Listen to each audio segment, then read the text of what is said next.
રાવપુરા વિધાનસભા બેઠકના ધારાસભ્ય અને ગુજરાત વિધાનસભાના મુખ્ય દંડક બાલકૃષ્ણ શુક્લ ખાસ ઉપસ્થિત રહીને પુલકાઓને શાળા પ્રવેશ માટે પ્રોત્સાહન પૂરું પાડ્યું હતું। આ કાર્યક્રમમાં નગર પ્રાથમિક શિક્ષણ સમિતિના અધ્યક્ષ નિમેશ પંડ્યા, કોર્પોરેટર હીરો કંજવાણી, હેમિશા ઠક્કર પણ ઉપસ્થિત રહ્યા હતા। કાર્યક્રમની શરૂઆત હતી દીપ પ્રાગટ્ય સાથે કરવામાં આવી હતી, જે બાદ મહાનુભાવોનું પુસ્તક આપી સ્વાગત કરવામાં આવ્યું હતું। શાળા પ્રવેશોત્સવનો પ્રારંભ કરતા દંડક બાલકૃષ્ણ શુક્લ સહિતના મહાનુભાવોએ શૈક્ષણિક કીટનું વિદ્યાર્થીઓને વિતરણ કર્યું હતું।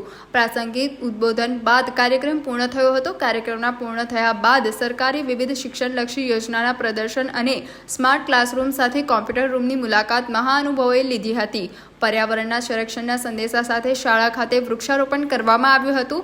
આજે કવિ દુલાકાક પ્રાથમિક શાળામાં કુલ 108 વિદ્યાર્થીઓએ પ્રવેશ મેળવ્યો હતો। આ તબક્કે આ શાળામાં ભણતા વિદ્યાર્થીઓ દ્વારા સરકારની નમો લક્ષ્મી યોજના, નમો સરસ્વતી યોજનાનો લાભ લેવા સરકારના દંડક બાલકૃષ્ણ શુક્લએ વાલીઓ અને વિદ્યાર્થીઓને અનુરોધ કર્યો હતો। વડોદરા જિલ્લામાં આ ત્રિદિવસીય કાર્યક્રમના સુચારુ આયોજન અર્થે જિલ્લા શિક્ષણ તંત્ર દ્વારા કુલ 141 રૂટ નક્કી કરવામાં આવ્યા છે। શિક્ષણ ક્ષેત્રે સૌથી મોટી ક્રાંતિ અને પરિવર્તનનું પ્રતીક બની ચૂકેલા શાળા પ્રવેશ ઉત્સવની વડોદરા જિલ્લાની કુલ 1057 શાળાઓમાં ઉજવણી થશે। વડોદરા શહેરમાં નગર પ્રાથમિક શિક્ષણ સમિતિની 119 જેટલી શાળાઓ આવેલી છે।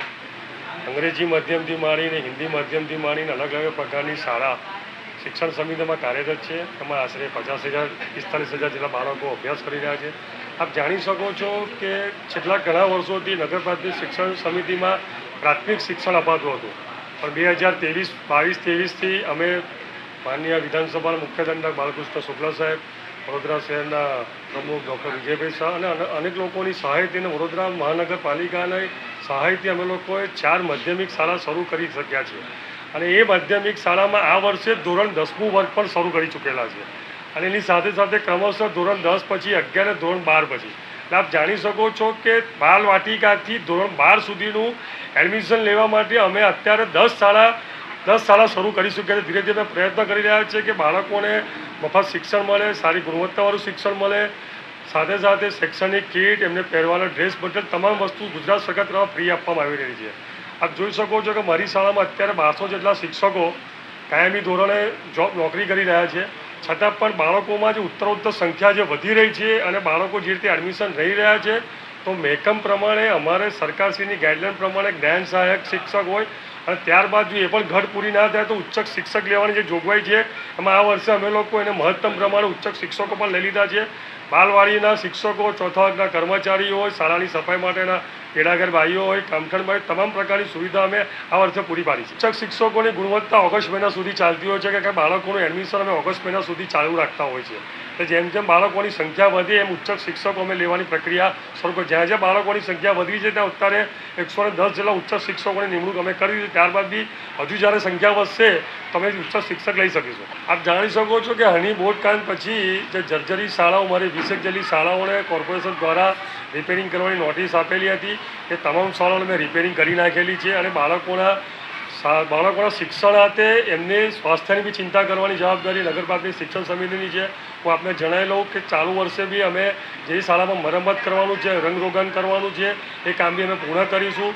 બીજી એક ખાસ વાત જણાવી લઉં કે નગર પ્રાથમિક શિક્ષણ સમિતિમાં આ વખતે ખાનગી શાળાઓમાંથી 114 જેટલા બાળકોએ અમારી શાળામાં એડમિશન લીધું છે। અમારા માટે ગૌરવની વાત છે કે શિક્ષણ સમિતિમાં એ લોકો વિશ્વાસ મૂકીને એમના બાળકો અમારી સમિતિમાં મૂકેલા છે।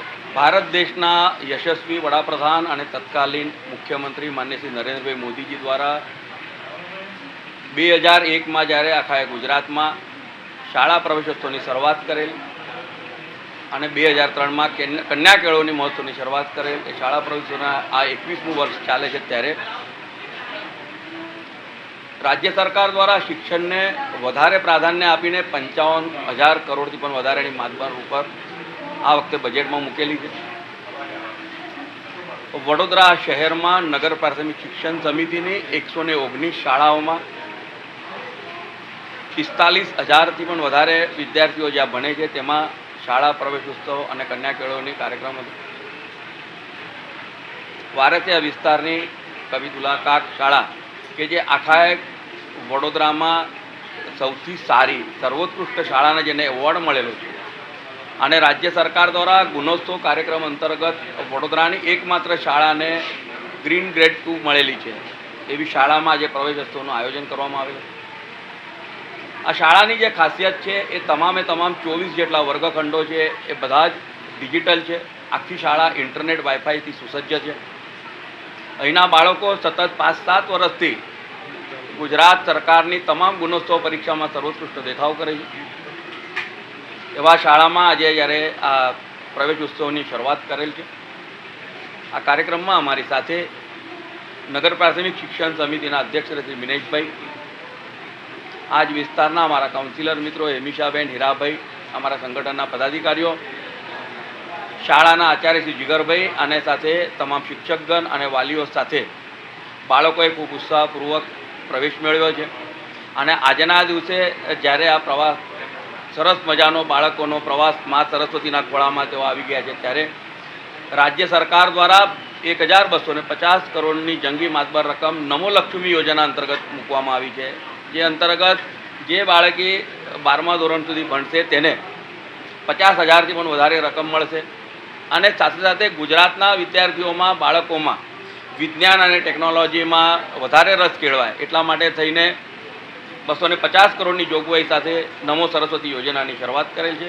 આપના માધ્યમથી તમામ વાલીઓને વિનંતી કરું છું કે આપણા બાળકોને સારામાં સારું શિક્ષણ મળી રહે, ટેકનિકલ અને સાયન્સનું શિક્ષણ મળી રહે તે માટે આપણે બધા પ્રયત્નશીલ રહીએ. ફરીથી આજના દિવસે આખા વડોદરા શહેરમાં અને આખા ગુજરાતમાં પ્રવેશ મેળવનારા તમામ બાળકોને